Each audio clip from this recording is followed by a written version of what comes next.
Photo, ShePlan.com by MacSLAVO at ShePlan.com. A self-described real Indian who is running against Massachusetts Democratic Senator Elizabeth Warren is suing after city officials demanded he take down his signs calling her a fake Indian. The independent Senate challenger, Shiva Ayyadurai, filed a federal lawsuit alleging his free speech rights were violated.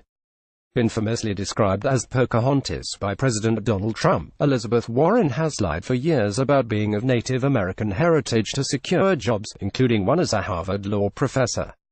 She's also refused genealogy tests to prove her heritage, and Ayyadurai is finally taking her to task for it. According to the Washington Times, since March 17, Ayyadurai's campaign bus has sported two identical signs picturing himself and a rendition of Warren wearing Indian attire. Emblazoned next to the images are the words, "Only a real Indian can defeat the fake Indian." The bus has reportedly been stationed in a parking lot in front of an office building owned by Ayyadurai for more than a month, just a mile from Warren's home. Earlier this month, the Ayyadurai campaign received a notice from Cambridge building inspector Brandon Vino that the signs lacked the appropriate approvals and permits. According to local reports and the Ayyadurai campaign, Vino threatened fines of $300 per day plus additional legal penalties if the signs remain in place, according to Ayyadurai.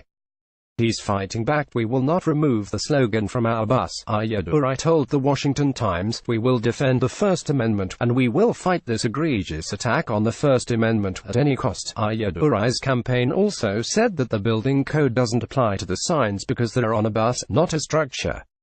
Warren has faked being of Native American heritage for a long time, and even Cherokee genealogists claim she's lying and cast doubts on her story of her parents' elopement.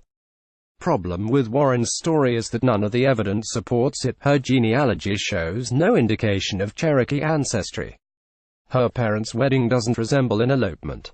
And additional evidence doesn't show any indication of her herring grandparents being Indian haters. Cherokee genealogist Willa Barnes, when asked in March whether she'd agree to calls for genetic testing to resolve the heritage controversy, Warren launched into a family history, as purportedly told by her parents and grandparents, before saying, "It's a part of who I am, and no one's ever going to take that away."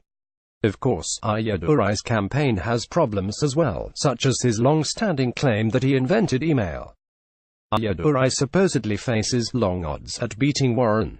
By MacSLAVO at ShePlan.com. God bless. Bruce Johnson, Right-Wing Tribune. Be sure to follow us on Nation in Distress and America's Freedom Fighters on Facebook.